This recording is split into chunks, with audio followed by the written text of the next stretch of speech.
most horrifying jobs throughout history. Think your job sucks? Well, imagine having to taste potentially poisoned food for a living, or spending your entire day knee-deep in human waste just to make ends meet. Today, we're diving into the absolute worst jobs in history that will make you grateful for your Monday morning commute. Food taster. Picture this. You're sitting at a lavish royal banquet, surrounded by the most exquisite delicacies money can buy. Golden goblets filled with the finest wine, roasted meats that smell absolutely divine, and desserts that look like works of art. But here's the catch. Every single bite you take could be your last. Welcome to the life of a royal food taster, where your job description, literally included might die today, as a daily requirement. These brave souls had to sample every morsel, every sip, every crumb, before it touched the royal lips, knowing full well that poison was always a possibility lurking in their next meal. Now, you might be wondering, why did this job even exist? Well, throughout history, poisoning was the assassination method of choice for those looking to eliminate royalty and nobility. It was subtle, it was deadly, and most importantly, it was nearly impossible to trace back to the perpetrator. From ancient Rome to medieval Europe, from Renaissance Italy to imperial China, rulers lived in constant fear of what we now call the poisoner's art. The practice became so common that by the Middle Ages, having a food taster wasn't just a luxury, it was a survival necessity. Kings and queens knew that their enemies could be anyone: rival nobles, disgruntled servants, foreign spies, or even family members hungry for power. The dinner table became a battlefield, and food tasters were the first line of defense. So how exactly did this deadly job work? Well, the process was as methodical as it was terrifying. Food tasters, also known as pregustators in ancient Rome, had to arrive at every meal before the royal family. They would systematically sample every single dish, every sauce, every drink, sometimes taking multiple bites to ensure nothing was missed. But here's where it gets truly nerve-wracking. They couldn't just taste and move on. No, they had to wait. Sometimes for 30 minutes, sometimes for an hour, sitting there in agonizing suspense to see if they would start showing symptoms. Sweating, nausea, convulsions, difficulty breathing, these were the telltale signs that meant the meal was tainted and their life was forfeit. The really skilled poisoners knew how to use slow-acting toxins that could take hours to manifest, meaning a food taster might go home thinking they were safe, only to die in their sleep. Some tasters developed such paranoia that they would refuse to eat anything outside of work, living on bread and water when off-duty. Others turned to alcohol to calm their nerves, which ironically made them less sensitive to detecting subtle tastes that might indicate poison. But here's the shocking twist that most people don't know. Many royal food tasters didn't actually die from poison at all. In fact, historical records show that the majority of food taster deaths were caused by something far more mundane: overeating. You see, these positions were often well-paid jobs that came with a bizarre perk: access to the finest cuisine in the kingdom. Many tasters coming from poor backgrounds had never experienced such rich, decadent food in their lives. They would gorge themselves on delicacies, eating portion after portion of foods loaded with butter, cream, exotic spices, and alcohol. Their bodies, accustomed to simple peasant fare, simply couldn't handle the sudden influx of rich foods. They would suffer from severe indigestion, food poisoning from overly rich meals, and in extreme cases, their stomachs would actually rupture from overeating. Some historical accounts describe tasters who died not from arsenic or hemlock, but from consuming an entire roasted peacock or drinking too much spiced wine. The irony was palpable. They survived the poison, only to be killed by the feast itself. So there you have it, the royal food tasters. Brave enough to face poison every day, but apparently not strong enough to face an all-you-can-eat medieval buffet. Talk about dying for your job. Literally. It just goes to show that sometimes the biggest threat isn't your enemies trying to kill you, it's your own lack of self-control at the dinner table. Leech collector.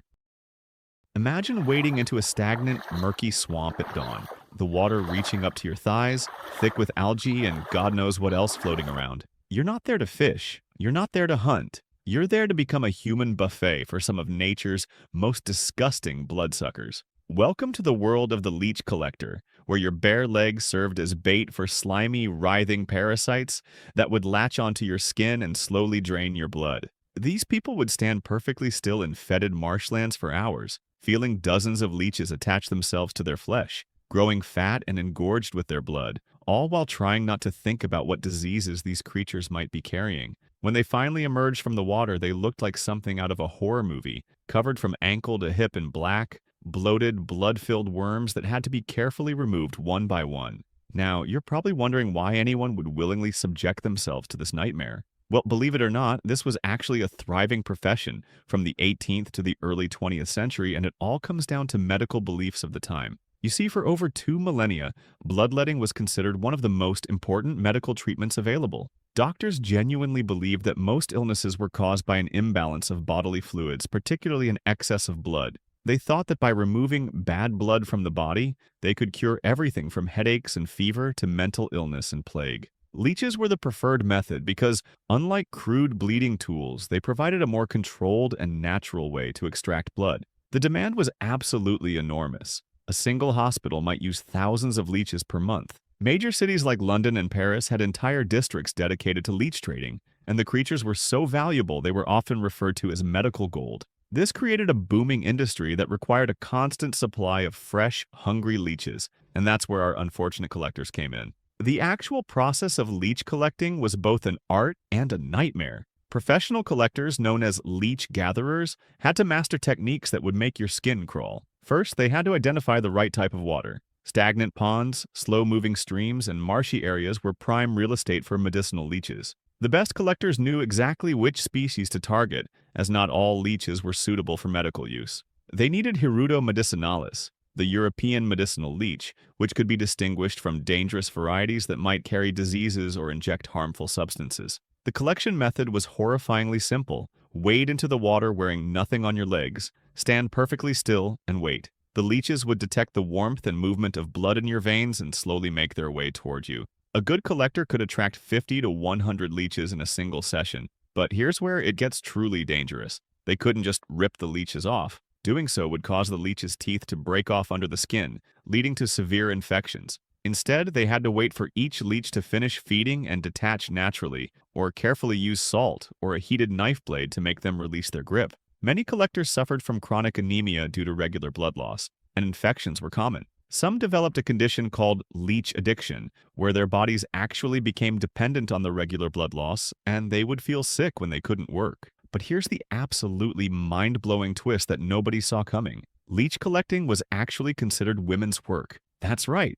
This horrifying, dangerous job was predominantly performed by women, and not because they were forced into it, but because they were believed to be naturally better at it. The reasoning was both bizarre and oddly scientific for the time. Medical practitioners and leech dealers noticed that leeches seemed to prefer attaching to women's legs over men's.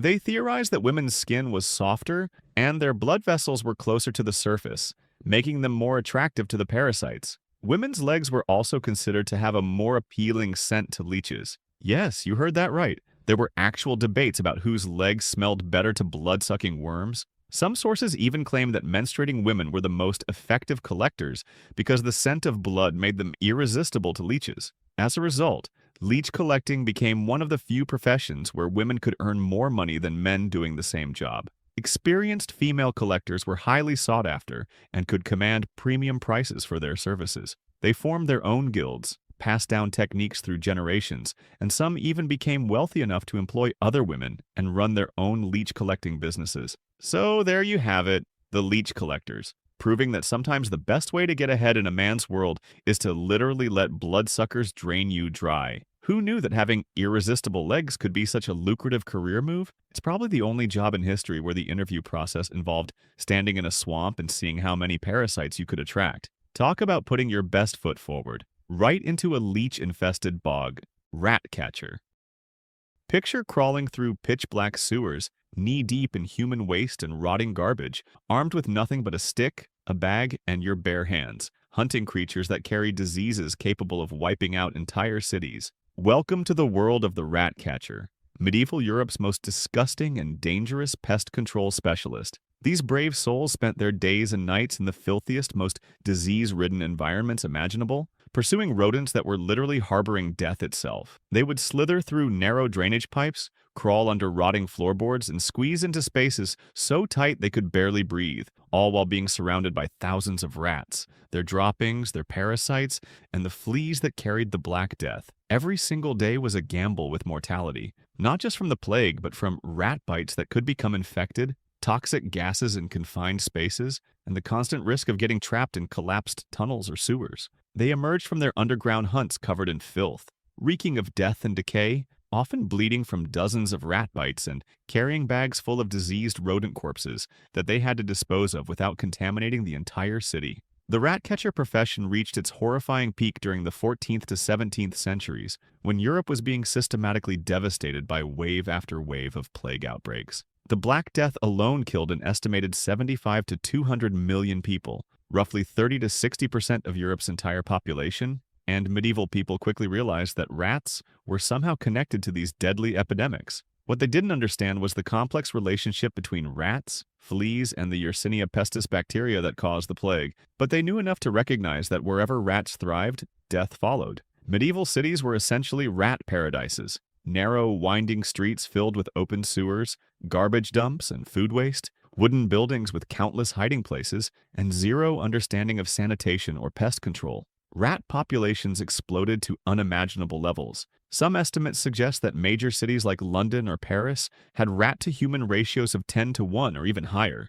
City authorities, desperate to control the plague, began offering bounties for dead rats, creating a new profession for the bravest, most desperate, or simply most insane members of society. These rat catchers became the unsung heroes of medieval public health, literally risking their lives every day to prevent entire communities from being wiped off the map by disease. The techniques employed by rat catchers were as ingenious as they were horrifying. These specialists developed an arsenal of tools and methods that would make modern exterminators weep. Crude traps made from wire and wood, poisoned baits that were often more dangerous to humans than rats, trained ferrets that could follow rats into the smallest spaces, and most disturbingly, their own bare hands for catching rats alive. The job required them to think like rats, learning their patterns, understanding their social hierarchy, and predicting their movements through the urban underground. Professional rat catchers could identify different species by their droppings, determine the size of an infestation by the smell alone, and track rat colonies through miles of interconnected tunnels and sewers. The physical demands were extraordinary.